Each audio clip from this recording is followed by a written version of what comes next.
Assalamualaikum warahmatullahi wabarakatuh. Perkenalkan, nama saya Panihar dari Prodi Agroteknologi semester 4. Saya berkuliah di Universitas Islam Kuantan Sengingi. Pada kesempatan kali ini saya akan mempresentasikan suatu tanaman hortikultura, yaitu genjer. Saya melakukan ini untuk memenuhi tugas mata kuliah TBT Hortikultura. Baiklah, langsung saja. Genjer atau bahasa latinnya Limnocharis palapa adalah salah satu sayuran yang dikonsumsi oleh masyarakat Indonesia dan salah satu komoditas yang komersial yang ada di negara Indonesia dan Thailand. Dan genjer juga salah satu makanan yang disukai oleh masyarakat Vietnam. Mengapa demikian? Apa kandungan gizi yang terdapat dalam genjer? Di dalam 100 gram genjer terdapat yang pertama itu protein sebanyak 1 gram, yang kedua lemak sebanyak 0,3 gram, yang ketiga karbohidrat sebanyak 0,5 gram, vitamin A, vitamin B, dan energi sebanyak 30 kJ. Ini menurut penelitian dari Mahmud pada tahun 2009. Dan juga ada penelitian lain mengenai kandungan gizi yang terdapat di dalam genjer. Ini dari Saupi pada tahun 2009. Di dalam genjer terdapat berbagai macam mineral. Yang pertama, mineral kalium, kedua kalsium, ketiga tembaga, dan keempat magnesium. Hal ini pun juga diperkuat dengan penelitian yang lainnya. Dan menurut salah satu penelitian dari kandungan genjer ini terdapat 17 asam amino dari 20 asam amino, yang artinya hampir memiliki lengkap semuanya asam amino, atau ada 20 jenis. Hanya beberapa saja yang tidak dimiliki oleh genjer ini. Dan menurut penelitian lainnya, di dalam genjer ini dapat menyerap polutan logam dari perairan. Maksudnya adalah apabila di suatu perairan terdapat polutan logam, maka genjer ini akan menyerap melalui akar-akarnya. Asal dan penyebaran genjer.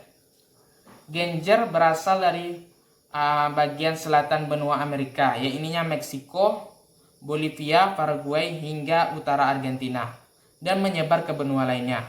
Di Indonesia, genjer terdokumentasi pada tahun 1866 atau 1866 sebagai tanaman ornamental akuatik di Kebun Raya Bogor. Penyebarannya, genjer menyebar melalui secara generatif dan vegetatif. Generatif di sini adalah melalui biji. Biji genjer yang mudah lengket, dia dapat lengket pada suatu benda seperti manusia, alat pertanian, dan lain-lain. Dan biji genjer ini memiliki masa dorman yang sangat lama, yang cukup lama. Secara vegetatif, genjer menyebar melalui anakan yang tumbuh pada pangkal batang. Selanjutnya, lingkungan hidup genjer. Genjer hidup pada daerah yang berlumpur, subur, dan jenuh air, tetapi tidak pada perairan yang dalam, dikarenakan akar genjer yang pendek atau dia memiliki akar serabut. Jadi, dia biasanya hidup seperti di rawa-rawa. Dia hidup secara berkoloni selama lahan tersebut tergenang air. Dan apabila genjer mati karena kekeringan, biji genjer tersimpan di dalam tanah dan akan tumbuh apabila lingkungan sesuai. Tempat hidup genjer memiliki kandungan kalium yang sangat tinggi dan juga fosfat yang tinggi, tapi rendah akan nitrogen. Selanjutnya ini morfologi tanaman genjer. Genjer sini terbagi menjadi dua, yaitu yang satu berperawakan kecil, yang kedua berperawakan besar. Di perawakan kecil ini terdapat dua juga, yaitu yang memiliki anakan dan tidak memiliki anakan. Genjer berbentuk terna atau tumbuh berumpun. Bentuk daun bulat telur dan pangkal daun yang membulat, berwarna hijau muda, permukaannya halus dan berlapis lilin. Sedangkan bagian tajuk tanaman yang biasa kita sebut sebagai batang genjer itu sebenarnya bukan batang, akan tetapi pelepah genjer. Sedangkan batang genjer tersembunyi di bawah pangkal pelepah yang berbentuk roset. Pelepah genjer berongga membentuk aurantin. Perbungaan genjer berbentuk baik. Bunga genjer berbentuk payung dan tangkai bunga muncul dari bagian pangkal batang. Bunga genjer berbentuk cawan, berwarna kuning, dan bergelombol dalam satu tandan, yang umumnya terdapat 2-6 bunga. Buah genjer berbentuk bulat, tidak berdaging, terdiri atas polikel yang berisi biji. Dalam satu buah tersusun atas 12-18 polikel. Setiap polikel berisi 20 hingga 30 biji. Baiklah, selanjutnya ini teknik budidaya pada genjer. Yang pertama, upaya budidaya yang dilakukan oleh petani. Budidaya yang dilakukan oleh petani ini dilakukan penanaman genjer setelah panen padi. Dan ada juga yang terbaru ini genjer ditanam secara bersamaan tapi lahannya pada lahan kecil di samping padi. Dan dapat dipanen setelah 1 bulan masa tanam, yang dapat menghasilkan 200 hingga 300 ikat. Per ikatnya dihargai 400 sampai 500 rupiah. Apabila setelah 1 bulan panen, selanjutnya seminggu kemudian dapat dipanen lagi, dan seterusnya. Yang lama-lama kelamaan meningkat, seminggu itu mendapat 2000 ikat.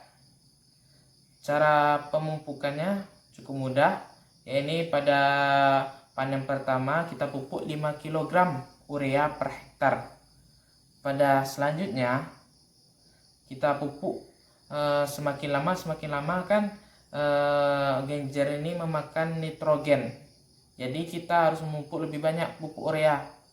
Yang selanjutnya yaitu 1 hektar itu kita pupuk sebanyak 200 kg urea. Jadi lama kelamaan 1 hektar itu menghasilkan 5000 ikat.